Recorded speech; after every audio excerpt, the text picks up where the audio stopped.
இங்கே நம்ம ஹீரோவுக்கு ஆர்த்தின்ற பொண்ணு பார்க்குறாங்க. அப்போ ஆர்த்திக்கு நம்ம ஹீரோவை ரொம்ப பிடிக்குது. அப்போ நீங்கள் கவர்மெண்ட் ஆஃபீஸில் வேலை பார்க்குறீங்க, நீங்கள் லஞ்சம் வாங்குவீங்களா அப்படின்னு கேட்குறது எனக்கு கேட்பா. அப்போ எனக்கு லஞ்சம் வாங்குறது பிடிக்காது அப்படின்னு சொல்லியிருப்பார். அவளும் நான் வேலைக்கு போகணும், கண்டிப்பாக படித்து கவர்மெண்ட் வேலைக்கு போகணும் அப்படின்ற மாதிரி சொல்லியிருப்பா. அவரும் கண்டிப்பாக நீ வேலைக்கு போகலாம், எனக்கு அதுதான் விருப்பம், படிக்கிறது அதுக்கு தானே அப்படின்ற மாதிரி சொல்லியிருப்பார். லஞ்சம் வேண்டாம்னு சொல்லியிருப்பாங்க. ஆனால் ஆர்த்தியோட மாமனார் 25 லட்சம் லஞ்சம் கேட்டிருப்பார் வரதட்சணையா. ஆனாலும் பரவாயில்ல, நம்ம பொண்ணு வாழ்க்கைக்கு நல்லதுன்னு சொல்லிட்டு ஆர்த்தியோட அம்மா அப்பாவும் 25 லட்சத்தை கொடுத்துருப்பாங்க. அன்னைக்குன்னு பார்த்து கல்யாணத்துக்கு எல்லா ஏற்பாடும் பண்ணியிருப்பாங்க. கல்யாண நாளும் வந்துடும். அப்போ அவங்க 2 பேரும் ரொம்பவே ஜாலியாக பேசிக்கிட்டு இருப்பாங்க. மாப்பிள்ளையும் பொண்ணை பார்க்குறதுக்காக மகாலுக்கு வந்துக்கிட்டு இருப்பாங்க.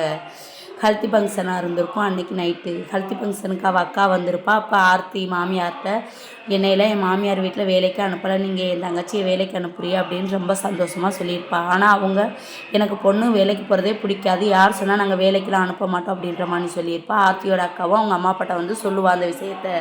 அவங்க அம்மா அப்பா நீ என்ன சொல்கிற, எனக்கு ஒன்றுமே புரியலையே அப்படின்னு சொல்லியிருப்பா. அவளும் உடனே அழுதுகிட்டு ஆர்த்திக்கிட்டையும் சொல்லியிருப்பா. இப்போ என்ன பண்ணுறதுமே தெரியாமல் அந்த குடும்பம் குழப்பத்தில் இருக்கும். உடனே ஆர்த்திகிட்ட போய் சொல்லியிருப்பா. ஆர்த்தி இல்லை என்கிட்ட அவர் வேலைக்கு போகிறதா சொல்லியிருக்காரு, வேலைக்கு அனுப்புகிறேன், ஒன்றும் ஒரு பிரச்சனையும் இல்லை அப்படின்னு சொன்னதா சொல்லி நம்ப மாட்டா. இல்லைன்னா அவன் மாமியார்கிட்ட பேசிட்டேன் அப்படின்ற மாதிரி அவள் அக்கா அழுதுகிட்டே சொல்லுவா. இந்த வாழ்க்கை உனக்கு செட் ஆகாது, நீ எப்படினாலும் இங்கேருந்து தப்பிச்சு போயிரு கல்யாணத்தோட அப்படின்ற மாதிரி சொல்லியிருப்பா. அவளுக்குமே ஒன்றும் புரியாது. அவங்க அம்மா அப்பா எல்லோரும் சேர்ந்து ஆர்த்தியை இதோடைய வெளியே அனுப்பி வச்சுருப்பாங்க.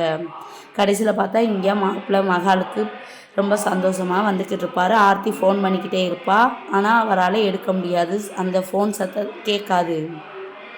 ஆர்த்தி அக்கா இதெல்லாம் வேலைக்கு ஆகாது, நீ உடனே வீட்டை விட்டு கிளம்பு அப்படின்ற மாதிரி சொல்லியிருப்பா. ஆர்த்தியும் என்ன பண்ணுறது அப்படின்னு தெரியாமல் சரி நமக்கு வேலை பார்க்கணும், நம்ம படித்த படிப்பு வீணாயிரும் அப்படின்ற மாதிரி யோசிச்சுட்டு வீட்டை விட்டு கிளம்பியிருப்பா. கடைசியில் மாப்பிள்ளை அங்கே இங்கே தேடுவார். ஆர்த்தி வந்து கிடைக்கவே மாட்டா. ஆர்த்திக்கு ஃபோன் பண்ணுவார். ஆனால் ஆர்த்தி செல்லை கையில் வச்சுருப்பா, ஆனால் எடுக்கவே மாட்டா.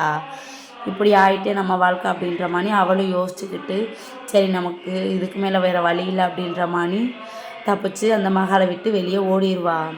அவங்க அம்மா அப்பாவும் கிட்டி அணைச்சி அவளை வந்து காசு பணத்தை கொடுத்து அவளோட விசா எல்லாத்தையுமே கொடுத்து வெளியே அனுப்பியிருப்பாங்க. ஆர்த்தியோட அக்கா தான் அவளை வழி அனுப்பி வைப்பா. இங்கே மாப்பிள்ளை வந்து மகளுக்கு ரொம்ப ஆர்வமாக வந்துக்கிட்டு இருப்பார். இங்கே வந்து பார்த்தா பொண்ணை காணோம்.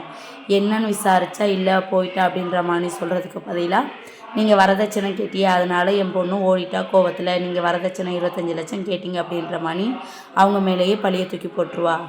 அவரும் எங்கே அங்கே இங்கேன்னு சொல்லி ஓடி ஓடி ஓடி ஓடி போய் தேடுவார். ஆனால் கிடைக்க மாட்டா. அவங்க அம்மா ரொம்ப அழுகுவாங்க. அவரை தேத்துவா. அடுத்தது என்னென்னு 2வது எபிசோடில் பார்க்கலாம்.